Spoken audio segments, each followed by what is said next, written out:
Todos os anos você escuta falar em Outubro Rosa, em Novembro Azul, mas sabe o que é este realmente? O que é a enfermidade do câncer?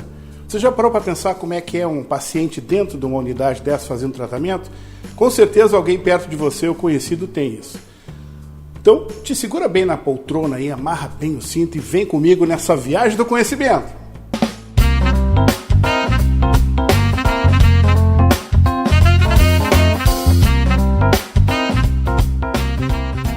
Saudações da Fronteira da Paz, eu sou o Fernando Ravara, aqui transmitindo hoje de Porto Alegre.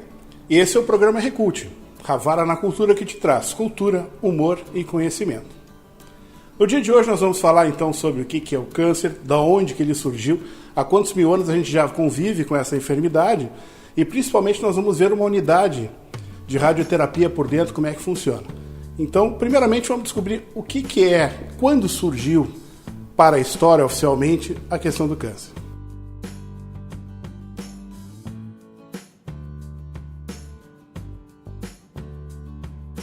Há 2.500 anos antes de Cristo, um papiro egípcio mostrava descrições de quase 50 doenças.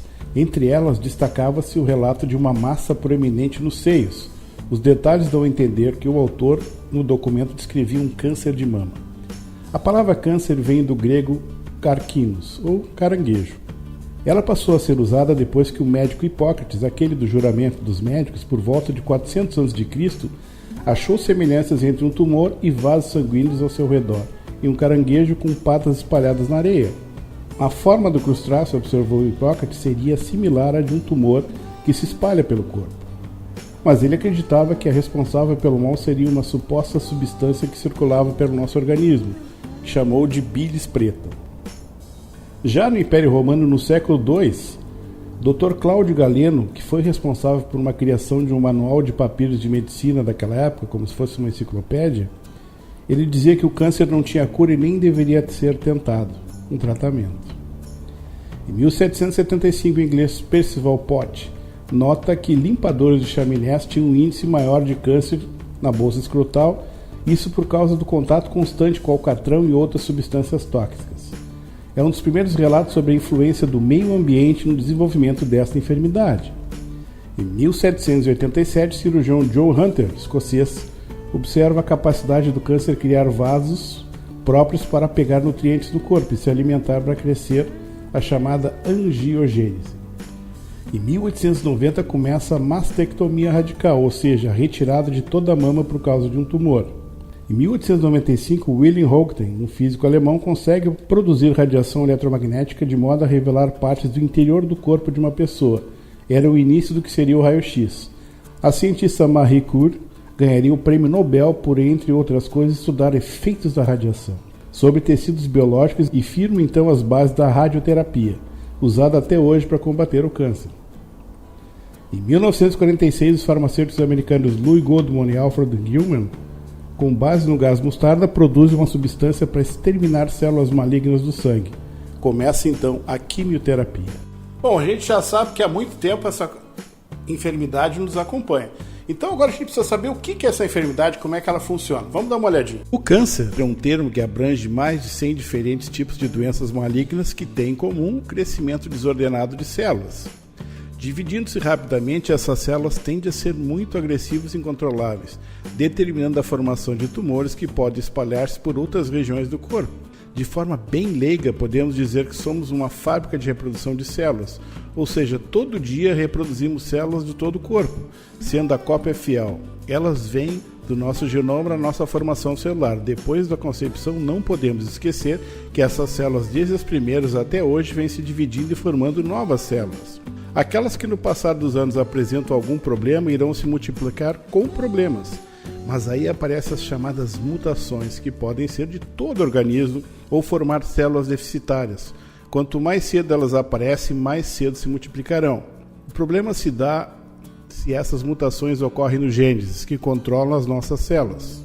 As células que mais são renovadas o tempo todo, que condições adversas mais podem provocar erros são pulmão, que sofre com a poluição do ar, a pele, com raios ultravioleta, o intestino, com alimentação muitas vezes inadequada, a mama, também com o ciclo menstrual. O corpo elimina muitas dessas células descontroladas. Entretanto, o câncer se dá quando algumas dessas células, com erro suficiente, se dividindo descontroladamente, escapando do controle do nosso sistema imune. Enquanto mais envelhecemos, mais chance podemos ter disso acontecer. A gente vive muito mais tempo do que os nossos antepassados, então a probabilidade de que ocorra essa enfermidade é muito maior. Principalmente também da base tecnológica que a gente vem crescendo cada vez mais e que muitas dessas coisas que a gente convive fazem parte para que essa enfermidade se estabeleça no nosso corpo, na nossa alimentação, nas coisas, por exemplo, que a gente usa, como por exemplo assim, radiotelefonia, essas coisas que têm alta frequência, tudo isso não faz muito bem para o nosso organismo. Então vamos dar mais uma olhadinha aqui como é que funciona. Antes de começar o tratamento, o oncologista e sua equipe fazem diversos exames no paciente e estudam o caso como será efetuada a terapia. Então é decidida a estratégia a ser utilizada. Dentro de cada caso, o tratamento pode ser feito por tratamento cirúrgico, visando extirpar tumores e tecidos comprometidos, retirando-os ou diminuindo os mesmos. Através do tratamento sistêmico, onde pode ser a hormonioterapia, que são um conjunto de medicações que visam bloquear ou interferir no circuito hormonal. Ou seja, ela é utilizada para inibir hormônios que alimentam os tumores, como no caso do tumor de próstata, que inibe a testosterona e até usado no câncer de mama. Terapias-alvo é um tipo de tratamento de câncer que usa drogas para atacar especificamente as células cancerígenas, provocando pouco dano às células normais. As terapias-alvos visam os genes, proteínas ou ambiente tecidual específico do tumor que contribui para o crescimento e sobrevida do tumor. Terapias imunobiológicas, a imunoterapia. As drogas ajudam o sistema de defesa do próprio organismo a combater o câncer, removendo os obstáculos para que os glóbulos brancos possam agir contra o tumor. Quimioterapia. A quimioterapia é a infusão de medicamentos via intravenosa, ou seja, se coloca a medicação através de uma veia ou pode ser por via oral com comprimidos. É importante ressaltar que cada tipo de câncer recebe química específica na dosagem estipulada pela equipe oncológica. O paciente irá para um ambiente específico para receber a medicação, a mesma dosagem estudada para demorar minutos ou até horas. Após, normalmente, o paciente vai para casa e muitas vezes tem reações ao tratamento. Claro, dependendo do paciente, da dosagem e de cada organismo. Bom, agora vamos ver então por dentro lá do Centro Oncológico do Mãe de Deus, vamos ver como é que funciona, como é que é os pacientes, como é que é o famoso corredor das mensagens, onde tem um sino lá que as pessoas, quando terminam o seu tratamento, dão o sinal da vitória. Vamos dar uma olhadinha de perto nisso? A unidade de radioterapia do Mãe de Deus não parece um hospital. Parece uma casa de campo, assim, que você chega, é muito aconchegante. Tem um pátio bem interessante, seguranças muito simpáticos, né? Já na entrada a gente vê a propaganda deles mostrando que é uma equipe super coesa e a gente nota isso. Essa árvore que eu coloquei para vocês, isso com a iluminação do Natal deve ficar aqueles pinheiros estadunidenses, maravilhoso. E logo que você entra, você tem lugar inclusive para deixar carro, não tem essa questão de estacionamento, né? E na recepção, você chega a esse lado que nós estamos vendo à direita, aí onde é que ficam os consultórios. E o mais interessante, aqui também tem o local para o pessoal fazer lanche, porque os familiares vêm, muitas vezes tem que se esperar um tempo, então isso é uma coisa imprescindível para que você... Esse corredor que a gente está vendo é o corredor das pessoas que já fizeram o tratamento.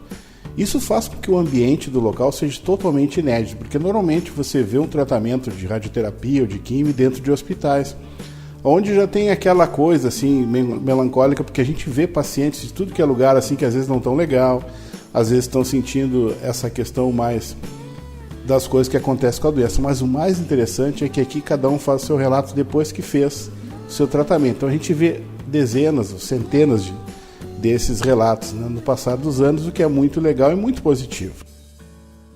Essa é a sala de recepção onde as pessoas se trocam para fazer o tratamento e o parente fica ali aguardando ou lá na entrada. Tem esse jardim de inverno e tudo mais. O mais interessante é que eles utilizam a roupa apropriada para o local que será feita a radioterapia, ou seja, é um raio que é localizado exatamente na questão tumoral. Aí adentrando, a gente vai entrar onde ficam as máquinas que fazem todo o processamento. São paredes grossas, todas isoladas, o que protege os funcionários, e que a gente está vendo uma das salas. A sala bacana e tal, uma sala onde tem um equipamento que aí, se for câncer de mama, se for câncer em determinado local de esôfago, outra coisa, se coloca exatamente a pessoa no local, nessa máquina, não. Ela deita e é colocada na posição onde vai receber o raio. Aqui nós estamos vendo a entrada do outro lado, outra máquina, e esta máquina, então, é uma máquina também especial e é controlada por esse controlador aqui. É que ele assiste o paciente todo momento, aquela máquina fica girando e coloca o raio exatamente no ponto que durante o exame foi colocado. É necessário que o paciente, no caso aqui, que é de próstata, tenha que encher bem a bexiga para que o raio seja exatamente preciso. E aqui a gente está vendo os consultórios, né? Onde tem nutricionista, tem até dentista, tem psicólogo, você tem que passar por todas essas coisas e fazer uma dieta especial. E quando termina o tratamento, o pessoal vem e bate o sino juntamente com a equipe. Equipe essa multidisciplinar, com enfermagem, odontologia, nutrição, psicologia e uma série de coisas. Realmente é para que as pessoas se curem lá. Bom, espero que você tenha tido uma boa noção do que é essa enfermidade, porque ela está ao nosso redor, e quanto mais velhos a gente fica, mais chance nós temos de adquirir algum tipo.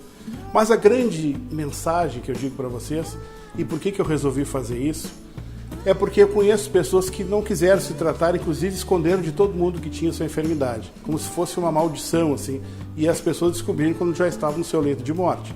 Conheço várias pessoas que passaram por isso, inclusive amigos de infância. Então a ideia é que você tenha conhecimento e que você saiba que é possível. E a grande notícia de todos é que vem lá de Israel, que diz que até o ano de 2024 eles estarão com a cura do câncer. Então isso é maravilhoso. E se você gostou do nosso programa, dê uma curtida aí, faça um comentário e a gente se vê no próximo programa. Beijo no coração e até a próxima.